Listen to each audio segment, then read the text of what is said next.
You've probably watched 50 strategy videos by now and you still don't know what to trade. Now that's not because you're stupid, don't worry. You're just overwhelmed and have no direction. You see, most traders think the more strategies you have, the more chances to win. But that's actually the fastest way to not master anything. You see, I've been there. I used to trade every setup that looked even remotely valid. Breakouts, order blocks, fair value gaps, trend lines, and indicators, whatever felt right that day. But what I learned the hard way was this. Your results, they don't come from how much you know. They come from how often that you can execute on the same thing with discipline. And most importantly, have an edge to execute with discipline. And most traders haven't even defined their edge yet. They're disciplined about garbage. They just try stuff out, it fails 2 or 3 times, then they try new stuff out because they conclude that the old stuff didn't work, and then they keep going in that vicious loop. So here's the only setup that I trade, and it has around 3 pretty distinct variations. Let's take one of the variations. So right now I'm only trading up on gold, and this is what I'm looking for. We have some market structure forming to the left, then we have a big shot out, and then we want to tap into the start of this big move up, which is called a demand zone. Now the reason why there's a big ass move up here is because the institutions, the banks, the hedge funds, the people with a lot of money find the price pretty lucrative around here. Therefore, they put a lot of money into the market and they fill their orders. Now, because they put so much money into the market, the demand meets the supply, and therefore the market goes up because there's way more people buying than actually selling. Now, what happens when the price comes back to this little area here? Now, this is a little teaser on supply and demand. In 2 days time, I'm posting a very thorough video of all of this and how I trade supply and demand, the only supply and demand video that you ever need in order to succeed. But right now, we're just going through my setups and how easy and simple they are. So what happens when the market comes back to the demand? Well, the demand gets met again. The pending orders that didn't get filled down here because, well, they wanted to put a lot of money into the market, not all orders got filled, they get filled again. Plus, when the price returns to where they previously bought, well, they have the chance to buy in again. Therefore, demand makes the market go up. This is the closest you get to institutional footprints on the chart, and it is so simple and it's so easy to execute on because it is the simplest thing to find. So yeah, price comes into my area of interest. Here, I'm watching for my trigger, and I don't care about what happens before or after. I care about this moment and this structure. Risk is clean, target is planned, that is it. I risk the exact same amount on every trade, and you should do that too. You gotta keep your risk uniform. That means that you risk the exact same thing every time and you stand to gain the exact same thing every time. The most important thing in trading is to have a clear rule set of what to do, when to do it. Because if you go for different risk to reward, say one day you're feeling a 1 to 2, another day you're feeling a 1 to 4.67, then you are purely trading on hope because you don't know whether your strategy works or not unless there's clear rules around your stop losses and your take profits. And that is also one of the things that I'm teaching on this channel. So in trading, you're not looking for perfection and holy grails, you're looking for repeatability and probability. Me myself, I take between 0 and 4 trades of this setup per week, most likely 0 to 2, because that is what I want in my strategy. That is what I have optimized for because I want to do a lot of other stuff than just trading, like teach you guys how to through these videos. Let's go. Now let's go and take a look at the chart and look at some of these setups. So right here we have the break of structure right there, and we have the demand zone right there. And we can pull this to the side, and what happened? Well, we didn't get into the demand. Perfect. That's all right. Now we have a new break of structure. Market is consolidating right here. What happened? We get a shutout. Institutions are buying in. Then we mark our demand zone with a simple ass box. We give the market a little wiggle room, and then we tap into the demand, and then we shoot for the take profit 1 to 2. Then up here we start consolidating a little bit, going a little bit sideways, and you see the exact same thing happening here as well. So we go up, we punch down, and then demand gets met again and we go up. This is not very solid. Look at this previous demand zone right there. Very sketchy. It's not clean. Then this happens. This is pretty clean. So we get a shut up, we get a nice, it's kind of big, but still a very nice and simple demand zone. We don't come down to this demand, and that is fine. We get the exact same thing up here as well. We get a shot out and a demand zone is being created. Price goes back into the demand. We enter our trade, and then boom, take profit. Same thing right here. We get a demand zone. Price shoots up, never comes back. Too much demand.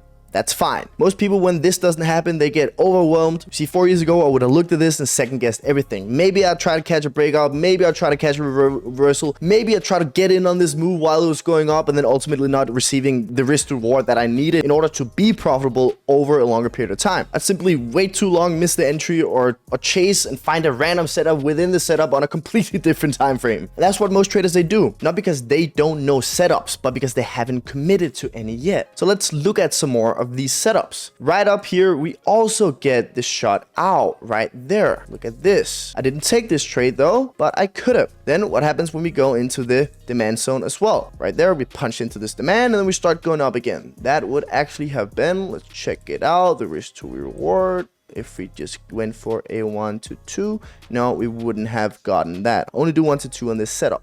Now we have the exact same thing here. And there's a little squiggle lines because I am creating another longer video on this. There we have the break of structure. We have the demand zone. What happens when we go into the demand? Demand is being met. We shoot up to the sky and we reach our take profit. Same setup, different time, different day, same rules, same execution. Now let's see if we can find a loss. Right here, very, very big zone compared to the move up. Not ideal.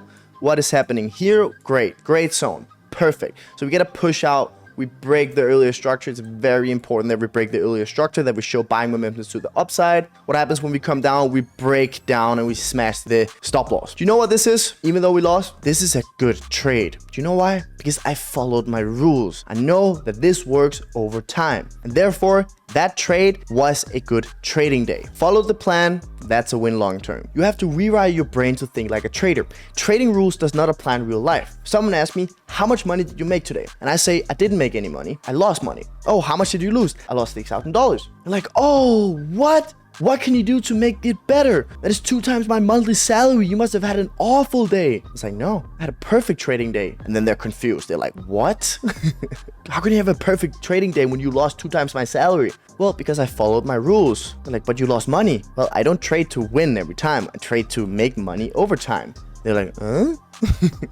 So yeah, same rules does not apply in real life as it does in trading. You have to be able to lose, and you have to be able to lose a lot of times in a row. And the only way that you can do that is if you have a system that you trust, that is backed by data. And you should trade on this data, because the only way you can become profitable is by trading on data, not on hope. And most traders, fortunately, trade on hope. Let's change that. So how do you get data? Well, right here, I have one of my trade trackers where I track every trade that I take. Let's just open one here. You can see, same setup. We have a breakout. We break the earlier structure. We're moving to the upside. The demand zone is being met. The stop loss is below the wick right there to give the market a little bit more wiggle room. We tap into the demand. We shoot to the sky. Take another one. See if we can get a loss. This is another win. All right, same thing. So break of structure, demand zones being created. Price comes back into the demand, shoots to the sky, hits take profit, and this is a loss. Right here, same thing. Great demand zone. But unfortunately, supply just punched through the demand zone. Did a liquidity grab and most likely moved to the upside as well. That is one way you can trade this.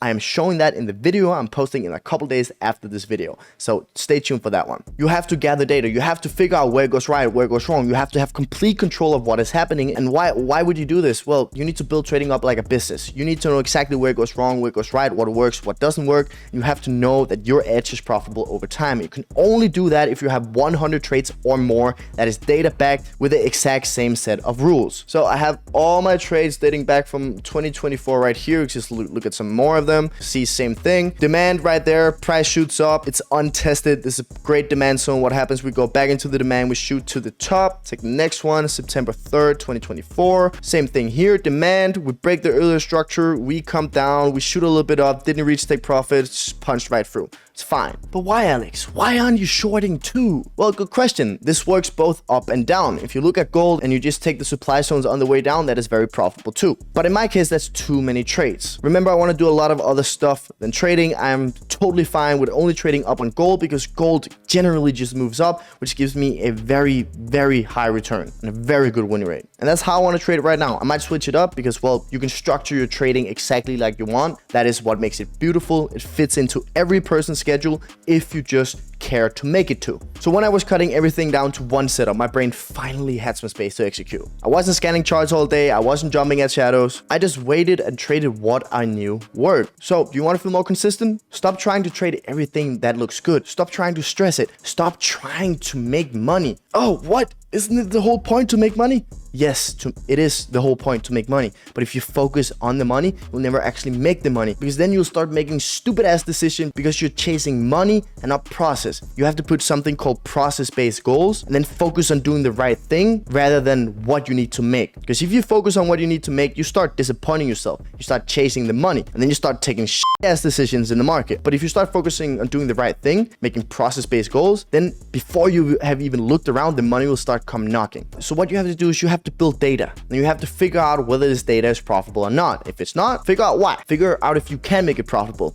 Psst. It might be something to do with your risk to reward. And when you're profitable, you can figure out how you can make it more profitable. That is what I'm doing right now. I will make a video on that because I am building out on this strategy. It's already a pretty fucking sick strategy, but I'm sure I can make it better. And if you haven't built any data yet, you gotta start building data. You can't prove to your account that you can build this account or prove to a prop firm that you can pass the challenge if you haven't proven it to yourself through data first. People want the money, but they don't want the process to make the money. The only way, and I'm gonna say it again, you can become a profitable trader is if you trade on data and not hope. Build your trading like a business, then you'll see progress. So yeah, you don't need more strategy. You need one that fits your identity, your day-to-day life, a strategy that is executed on a time frame that fits you at a time where you can execute on this strategy without being interrupted, and ultimately a strategy that you have actually mastered. And a strategy is same setup, same rules every time. Now that's where consistency starts, and that's where you'll start to see some progress. If you want to watch more videos on how you actually do this, there's plenty on my channel, and there's way more to come. See you guys in the next video.